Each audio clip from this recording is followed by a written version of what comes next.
gitu nih Pak? Baik, terima kasih rekan-rekan media. Yang pertama saya mau sampaikan dulu bahwa dalam penanganan perkara terkait importasi gula ini ya 2015-2016, sekali lagi saya nyatakan bahwa di sini tidak ada politisasi hukum.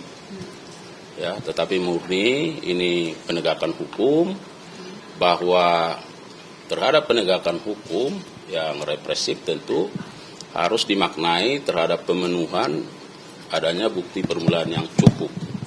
Bukti permulaan yang cukup itu harus dilihat atau ditemukan dari setidaknya 2 alat bukti. Itu supaya clear ya, karena ada pertanyaan lalu rekan media, kenapa harus sekarang? Ya, nah memang saya sampaikan bahwa penyidikan ini sudah dilakukan sejak Oktober 2023, jadi persis 1 tahun ya. Nah, tetapi bahwa setiap penanganan perkara ada karakteristik yang dimiliki oleh perkara itu. Tidak bisa disamakan satu perkara dengan perkara yang lain.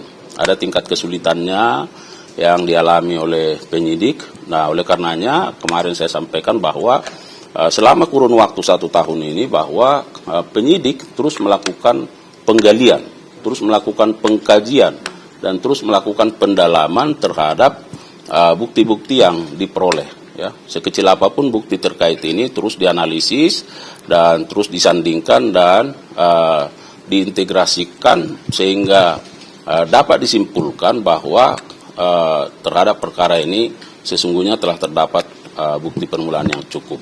Terkait dengan pemeriksaan yang bersangkutan sejak kurun waktu 2023 sudah 3 kali diperiksa sebagai saksi. Dan kemarin tentu beliau dipanggil, yang bersangkutan dipanggil sebagai saksi, dan setelah dilakukan pemeriksaan sebagai saksi, penyidik melakukan ekspos gelar perkara, kemudian menetapkan yang bersangkutan sebagai tersangka.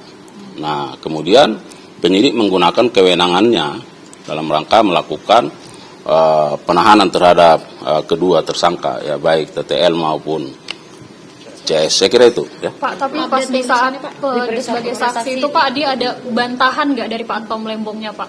Ada bantahan, sempat ada bantahan sebelum jadi tersangka Pak? Ya, saya kira namanya berita acara pemeriksaan itu sifatnya tanya jawab ya. Nah, tapi bahwa penyidik kan juga memiliki bukti-bukti lain. Itu yang saya sebutkan tadi bahwa bukti-bukti itu kan kalau kita mengacu ke pasal 184 KUHP, setidaknya ada 5 alat bukti di situ, jadi tidak hanya tergantung kepada keterangan tersangka. Pak, update-nya Pak, bagaimana Pak untuk pemeriksaan saksi? Apakah akan ada penambahan saksi lagi atau akan ada tersangka baru lagi Pak? Nah, terkait dengan pemeriksaan saksi tentu ini menjadi kebutuhan penyidikan, ya. Jadi ya penyidik akan terus melihat apakah memang masih diperlukan apakah penambahan saksi atau penambahan keterangan. Ya kan? Nah, tentu kalau memang masih harus dibutuhkan pendalaman terkait dengan keterangan-keterangan dari pihak terkait, ya, itu akan dilakukan. Nah, apakah akan dimungkinkan adanya tersangka baru dalam perkara ini? Itu sangat tergantung dengan apakah ada bukti permulaan yang cukup setidaknya diperoleh dari 2 alat bukti untuk menentukan seseorang menjadi tersangka atau tidak. Setiap kemungkinan itu ada. Nah, tetapi tentu harus mengacu kepada hal tersebut. Pak, ini kan semalam itu kan disampaikan bahwa kerugian mencapai 400 miliar. Nah, ini soal aliran dananya apakah sudah ada Pak untuk ke Pak Tom Lembong sendiri? Nah, terkait dengan kerugian keuangan negara yang sudah disampaikan bahwa ini kan akan terus dihitung ya, dihitung untuk pastinya seperti apa, dan mengenai aliran dana itu akan didalami juga ya, apakah karena kalau kita lihat kan tersangka sebagai regulator ya bersama dengan dari PPI dan perusahaan-perusahaan itu.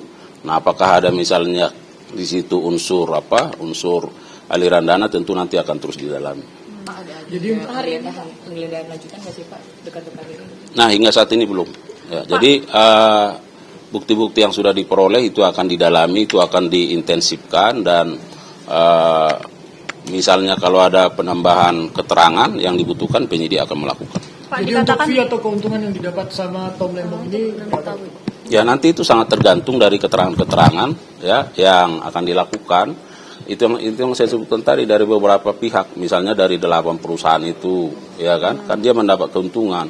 Nah, apakah misalnya ada aliran dana terhadap siapa saja? Nah, itu nanti sangat tergantung dengan keterangan yang akan berkembang. Pak, dikatakan ada pasti itu bule itu kan mengalami kekurangan Pak, dan itu pas rakor, dan pas rakor itu katanya dihadiri juga oleh Menko Perekonomian. Apakah nanti Menko Perekonomian juga dipanggil sebagai saksi atau gimana Pak? Nah, nanti itu terkait dengan kebutuhan penyidikan ya, kita lihat penyidik yang memahami apa menjadi kebutuhannya. Pak, dalam pemeriksaan itu penyidik menanyakan nggak sih Pak ke Lembong terkait dengan aliran dana ke kampanye untuk kampanye gitu?